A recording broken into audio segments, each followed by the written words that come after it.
Hi everyone, welcome to study कर। मैं दुष्यंत आपके सामने एक बार फिर से उपस्थित हूं आपकी हिस्ट्री की क्लास को लेकर। तो दोस्तों, आज हमको बहुत ही मजा आने वाला है आज के लेक्चर में, क्योंकि अभी तक जो हमने आपका पढ़ा है प्राचीन हिस्ट्री में, जो भी आपका प्राचीन भारत चल रहा था, जो प्राचीन भारत का इतिहास चल रहा था, उसमें हमने प्राग ऐतिहासिक को कंप्लीट किया है, आद ऐतिहासिक को कंप्लीट किया है और ऐतिहासिक को कंप्लीट किया है। अभी लास्ट टाइम जो हमने लास्ट क्लास ली थी वो ली थी वैदिक सभ्यता के ऊपर। तो वैदिक सभ्यता मैंने ऑलमोस्ट पूरा कंप्लीट करा दिया है हर एक चीज से लेकर। तो आज जो हमारा क्लास होगा वो जो अभी तक का हमने सब कुछ पढ़ा है, जितना भी आपका प्राचीन इतिहास में पढ़ा है हमने, उसके जितने भी एमसीक्यूज बन सकते हैं आपकी परीक्षा के मद्देनजर रखते हुए मैंने इसी तरीके से डिजाइन किए हैं। हर एक क्वेश्चन को अच्छी तरीके से अटेम्प्ट करेंगे आप लोग और एकदम सही से आंसर अपना लगाएंगे, अपनी नोट पेन लेकर अपने पास ही रख करके लगाएंगे। तो और हो सकता है तो आप कमेंट सेक्शन में भी आंसर दे सकते हैं, ठीक है। तो आइए बिगर किसी देरी के करते हैं स्टार्ट हम आज की क्लास को। तो जितने भी बच्चे चैनल के साथ में नए जुड़े हैं या इस वीडियो को देख रहे हैं, सभी से मेरा अनुरोध है कि चैनल को सब्सक्राइब कर दें और पास वाले बेल आइकन को भी प्रेस कर लें, ताकि वीडियोस की नोटिफिकेशन आपको आती रहे और डे टू डे जो वीडियो शेड्यूल होती है, जो नोटिफिकेशन जाता है, वो आपके पास में पहुंचता रहे और आपकी जो तैयारी है वो एक अच्छी दिशा में बढ़ती रहे और आपका सिलेक्शन होने के चांसेस बहुत ज्यादा हो जाए, ठीक है। तो वीडियो को लाइक शेयर कमेंट करना बिल्कुल ना भूलें और करते हैं आइए स्टार्ट। तो हेडिंग है आपकी प्राचीन भारत से संबंधित प्रश्न। जितने भी अभी तक हमने प्राचीन भारत पढ़ा है आपका, उससे जितने भी क्वेश्चन बन सकते हैं लगभग 30 से 35 एमसीक्यूज में कराऊंगा। आज आपको हर एक का अच्छे से आंसर देना है और जितने भी एमसीक्यूज होंगे हर एक को, अगर जो आपने अच्छे तरीके से क्लास करी है, हर एक क्वेश्चन आपको क्लास के अंदर से मिलेगा, देखना, ठीक है। क्वेश्चन नंबर 1 है आपका, उत्खनित प्रमाणों के अनुसार पशुपालन का प्रारंभ हुआ था। जो पशुपालन का प्रारंभ हुआ था, मैंने आपको प्राग ऐतिहासिक में आपका 3 पार्ट करके पढ़ाया। प्राग ऐतिहासिक को पाषाण काल, मध्य पाषाण काल और नव पाषाण काल। तो आपका जो पशुपालन का जो साक्ष्य मिला है, जो अवशेष मिला है, वो कहां से मिला है? आपका मध्य पाषाण काल से मिला है, ठीक है। आपको याद होगा मैंने हर एक क्वेश्चन अच्छी तरीके से पढ़ाया है। मध्य पाषाण काल से ये मिला है, ठीक है। आगे चलते हैं। आपका क्वेश्चन नंबर 2 आपका, खाद्यान्नों की जो कृषि है सर्वप्रथम प्रारंभ हुई थी। जो खाद्यान्नों की कृषि है वो सर्वप्रथम कब प्रारंभ हुई थी? आपकी नव पाषाण काल के अंदर प्रारंभ हुई थी। ये आपकी नव पाषाण काल में, ठीक है। हर एक क्वेश्चन आपकी क्लास से ही होगा और मैं गारंटी दिलाता हूं हर एक बच्चा यहां से सिलेक्शन लेके जाएगा जिसने अच्छे तरीके से क्लास को पढ़ा है और सुना है, ठीक है।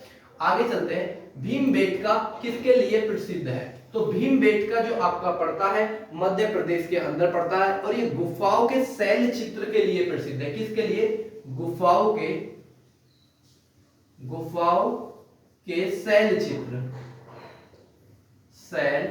चित्र, गुफाओं के शैल चित्र के लिए प्रसिद्ध है भीमबेटका। कहां जगह पड़ता है? आपका मध्य प्रदेश के अंदर पड़ता है। क्वेश्चन आपकी परीक्षाओं में ऐसे बने हैं, ठीक है। आगे क्वेश्चन नंबर 4 को देखेंगे। किस स्थल से मानव कंकाल के साथ कुत्ते का कंकाल भी सावधान से प्राप्त हुआ है?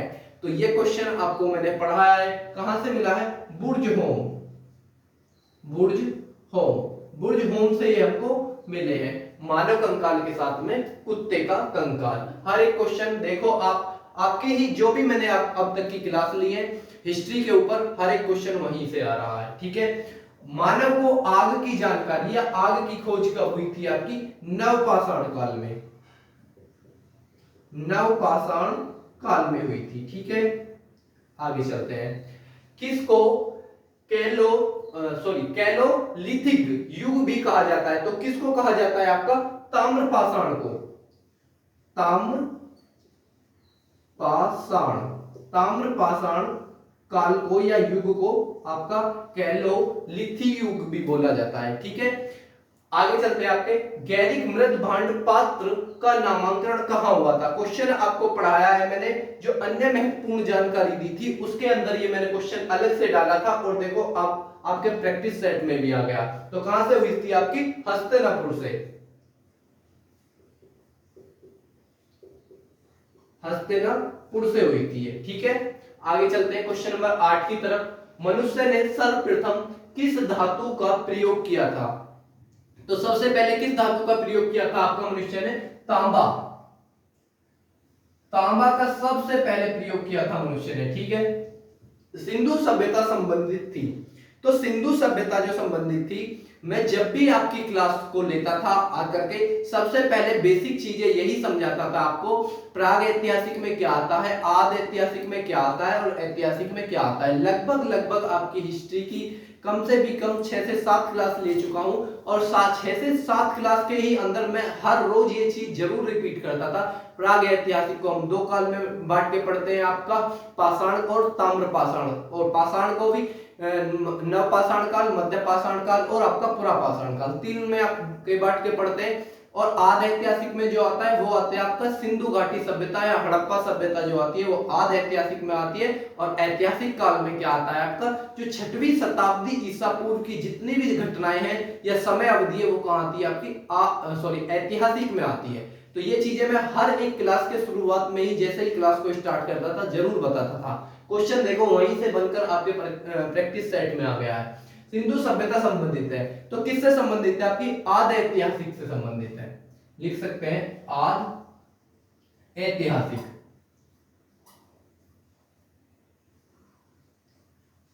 आद ऐतिहासिक काल से संबंधित है, ठीक है। आगे चलते हैं।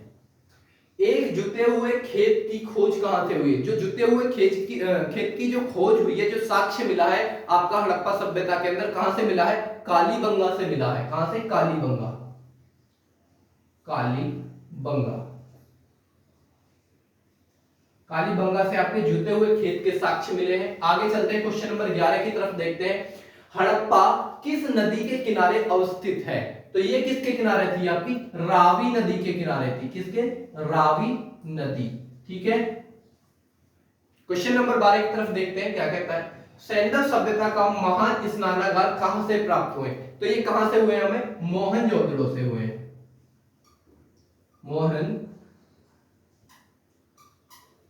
मोहनजोदड़ो से प्राप्त हुए। महान स्नानागार को ही आपका वृहद स्नानागार बोला जाता है, तो कंफ्यूजन बिल्कुल नहीं करना है, एकदम अच्छे से आंसर देना है। हड़प्पा सभ्यता का प्रमुख बंदरगाह कौन सा था? तो हड़प्पा सभ्यता का जो प्रमुख बंदरगाह था आपका कौन था? लोथल था। लोथल था हड़प्पा सभ्यता का प्रमुख बंदरगाह, ठीक है। क्वेश्चन नंबर 14 की तरफ चलेंगे। भारत में हड़प्पा सभ्यता का सबसे बड़ा स्थल है, तो भारत में जो हड़प्पा सभ्यता का सबसे बड़ा स्थल है अभी तक, राखीगढ़ी है। कौन सा है? राखीगढ़ी। राखीगढ़ी भारत में हड़प्पा सभ्यता का सबसे बड़ा स्थल है। और आगे क्वेश्चन नंबर 15 है आपका।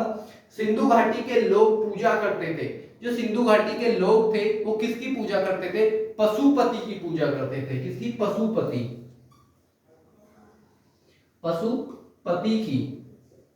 पशुपति की पूजा करते थे। तो ये अभी आपके क्वेश्चन 15 हैं। अब आगे क्वेश्चन नंबर 16 को देखते हैं। एक उन्नत जल प्रबंधन व्यवस्था का साक्ष्य प्राप्त हुआ है, तो ये हमें प्राप्त होता है धोलावीरा से। कहां से?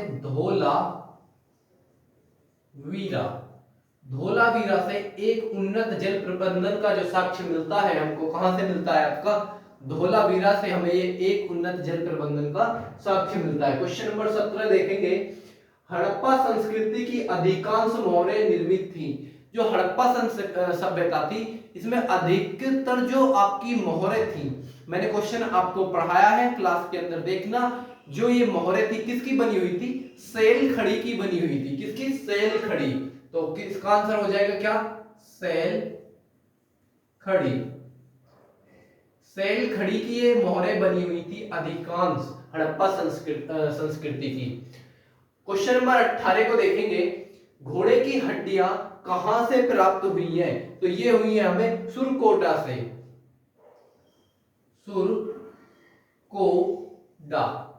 सुरकोटा से हमें प्राप्त हुई है। घोड़े की हड्डियां कहां से प्राप्त हुई है? सुरकोटा से ये हमको प्राप्त हुई है। हर एक क्वेश्चन मेरा जो यहाँ पे आपके सामने बोर्ड पे है वो हर एक क्वेश्चन आपको क्लास में कराया हुआ होगा। क्लास अगर जो आपने अच्छे तरीके से करी है तो एक भी क्वेश्चन आप आज 31 क्वेश्चन 31 क्वेश्चन है, एक से दो क्वेश्चन तो आपकी क्लास से बाहर हो सकते हैं, वरना 30 के 30 क्वेश्चन आपकी जो अभी तक की क्लास कराई है वहीं से ही हैं सारे के सारे। अगर जो आपने अच्छे मन से क्लास की होगी, सही ढंग से क्लास की होगी, तो एक भी क्वेश्चन आपका गलत होने वाला नहीं है आज की क्लास के अंदर। ठीक है, आगे देखते हैं जो 19 क्वेश्चन है आपका क्या बोलता है, किस वेद में बीमारियों का उपचार दिया गया है। तो किस वेद में आपका बीमारियों का उपचार दिया गया है, अर्थर्वा वेद। किसके अंदर, अर्थर्वा वेद। अर्थर्वा वेद के अंदर बीमारियों का उपचार दिया गया है। ठीक है, और इसी के ही अंदर आपका जो अर्थर्वा वेद है जिसकी जो रचना की है आपकी ऋषि अर्थर्वा ने ही की है। तो इसके इसी के अंदर जो जादू टोना के बारे में, टोना टोटका के बारे में बताया गया, किसके अंदर बताया गया, अर्थर्वा वेद के ही अंदर बताया गया है। ठीक है, भारत का राष्ट्रीय आदर्श वाक्य, भारत का राष्ट्रीय आदर्श वाक्य सत्यमेव जयते कहां से लिया गया है। तो ये कहां से लिया गया है, मुंडोकोपनिषद। मुंडोकोपनिषद से ये लिया गया है। हमारा भारत का राष्ट्रीय आदर्श वाक्य सत्यमेव जयते कहां से लिया गया, मुंडोकोपनिषद से लिया गया। इंपॉर्टेंट क्वेश्चन है, कई बार आपकी परीक्षाओं में ये पूछा भी गया है। ठीक है, आगे देखेंगे क्वेश्चन नंबर 21 को, सबसे पुराना वेद कौन सा है। तो सबसे पुराना वेद कौन सा है आपका, ऋग्वेद आपका सबसे पुराना वेद है। कितनी बार चिल्ला चिल्लाकर मैंने ये बात आपको हर क्लास के अंदर जितना भी वैदिक सभ्यता पढ़ाया था, वैदिक सभ्यता के अंदर बार बार यही चीजें बताई थी। आपका सबसे पुराना वेद कौन सा है, ऋग्वेद है। कौन सा है, ऋग्वेद। ऋग्वेद सबसे पुराना वेद है। क्वेश्चन नंबर 22 को देखेंगे, किस वैदिक ग्रंथ में वर्ण शब्द का सर्वप्रथम उल्लेख हुआ है।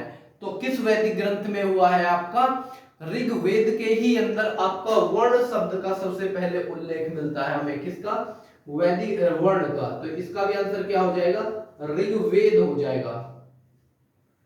ऋग्वेद इसका आंसर हो जाएगा क्वेश्चन नंबर 22 का। क्वेश्चन नंबर 23 की तरफ चलते हैं हम। गोपथ ब्राह्मण संबंधित है। तो गोपथ ब्राह्मण जो संबंधित है आपका, मैंने जो लास्ट आपका क्लास लिया था उसमें मैंने आपका उत्तर वैदिक काल में अथर्ववेद वेद पढ़ाया था, अथर्ववेद पढ़ाया था। तो अथर्ववेद में ही आपका एकमात्र आता है गोपथ ब्राह्मण। तो इसका जो आंसर हो जाएगा वो हो जाएगा अथर्ववेद। अथर्ववेद इसका आंसर हो जाएगा। ठीक है, आगे चलते हैं। आपका 10 राजाओं का युद्ध किस नदी पर लड़ा गया था। तो ये कौन सी नदी थी, पुरुषणी नदी थी। ठीक है, पुरुषणी नदी के तट पर लड़ा गया था। पुरुषणी नदी के तट पर ये लड़ा गया था।